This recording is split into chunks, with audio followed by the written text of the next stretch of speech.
Hey, this is Fromo, and we're here with Rufus.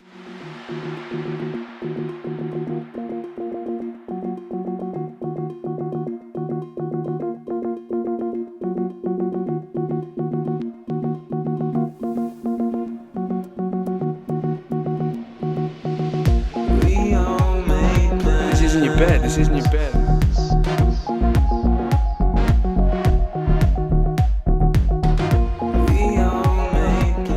No, you're gonna have to cut this.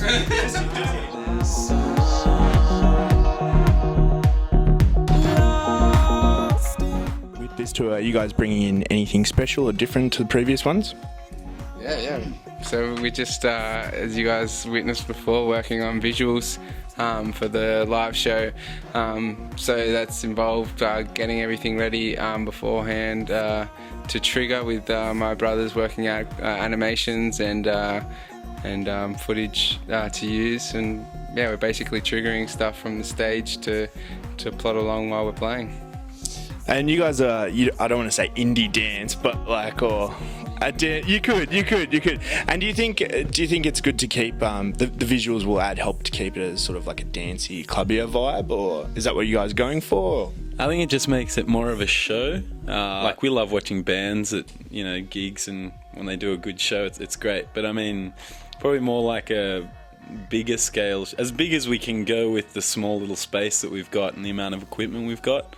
So it's just, I don't know, something more memorable, something a bit more, I don't know, not necessarily different, but something that's like, whoa, what the hell did they do that? Or yeah, I suppose you get to a point, and really by no means have like mastered like this. We're not this tight machine, but you get to a point where you've made music on stage, and we just want to try and up the ante for ourselves to keep it fresh, and for everyone else watching, just show them show them a show like a little bit more than the last time. And it sort of touches the other senses where you got the audio obviously going, but then it becomes visual as well, and they can really immerse themselves. Yeah, right from the start, like one of my biggest influences, and the boys as well, is Chemical Brothers, and that's always been like this full oral experience, watching, seeing, feeling. Like I love that, the way that they take it there, and this is our little first step in sort of heading in that direction.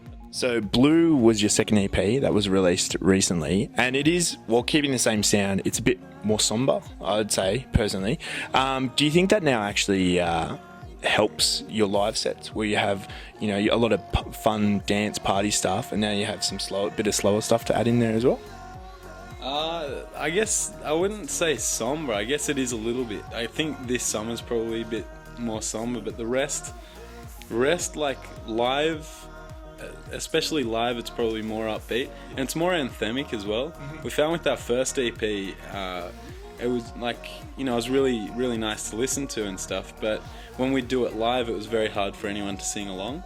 So in the second EP, it wasn't really a focus of ours to do that, but it sort of came out that way, that it was a little more anthemic. So we've just noticed from our live shows now, we're always surprised by how many people are singing along in our new songs. So, like, yeah. Yeah, I think you could be right. I think that we sort of did feel another moody gap maybe in our set somewhere, and again that sort of filters through to when we were recording our album this time, that we were trying to fill another gap, a summery, happy space that we really wanted to hit in our sets as well. So it sort of evens out like that. And definitely, yeah, as seeing your live show the other week, I was interested to see how the new songs went live, and they are very danceable, and it continues. It's a nice flow. I think it's a really a complete live set now. Like, I really felt like it was a good progression. Yeah. Yeah. So you've recently done the Aston Shuffle and Banshee tours as well on support, but in between that time, or sort of since that time, you've done some time away in the studio, or your homemade studio. Can you talk a bit more about that? Yeah, so we just headed down the south coast of New South Wales to Berry for the last month, and we'd been recording down there. We, like you said, took down all our gear, borrowed, begged and stole a lot of gear as well. And we set up a studio there, or a couple of studio spaces in this big house with a tennis court and a pool, sort of away from society.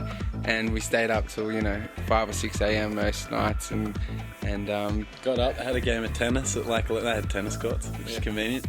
Got up at 11, had a quick game of tennis. I think it's the the sport of choice for the band. Yeah, nice. Now it is anyway. Yeah. We're all pretty Maybe shit. But, maybe we wouldn't have said that at the start, but it definitely is now. definitely now. And then we just do tunes from then. We'd also rehearse, but yeah.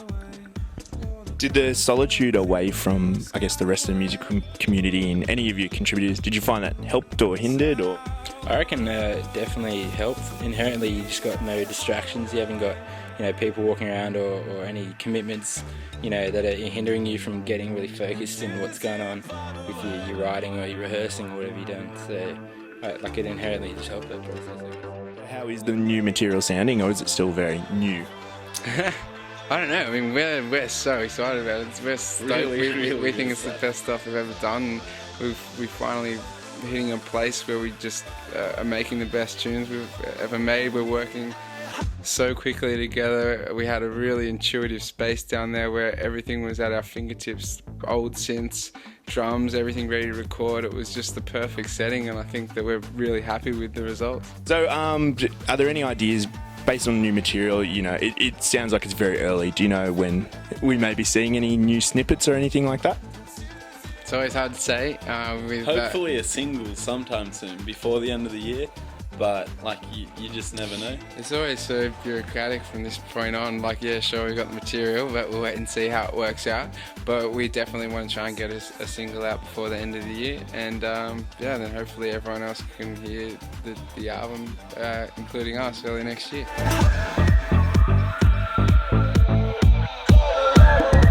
You guys have done a few tours now. Is there any funny or exciting tour stories you've got to pass on? Any that are fine to pass on? What?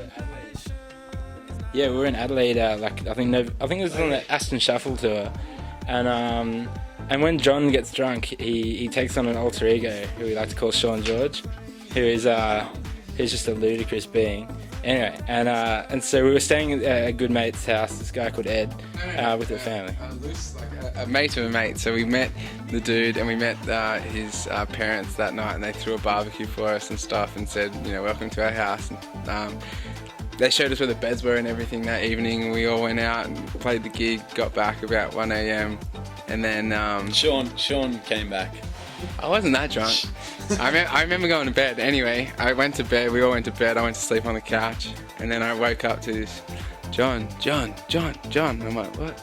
He's like, this isn't your bed.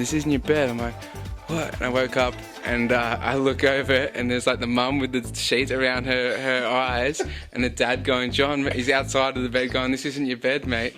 Apparently I'd been spooning the mum and dad for the last half hour, and they just thought his reaction's no, it's all cool. I got this. Yeah. I got this.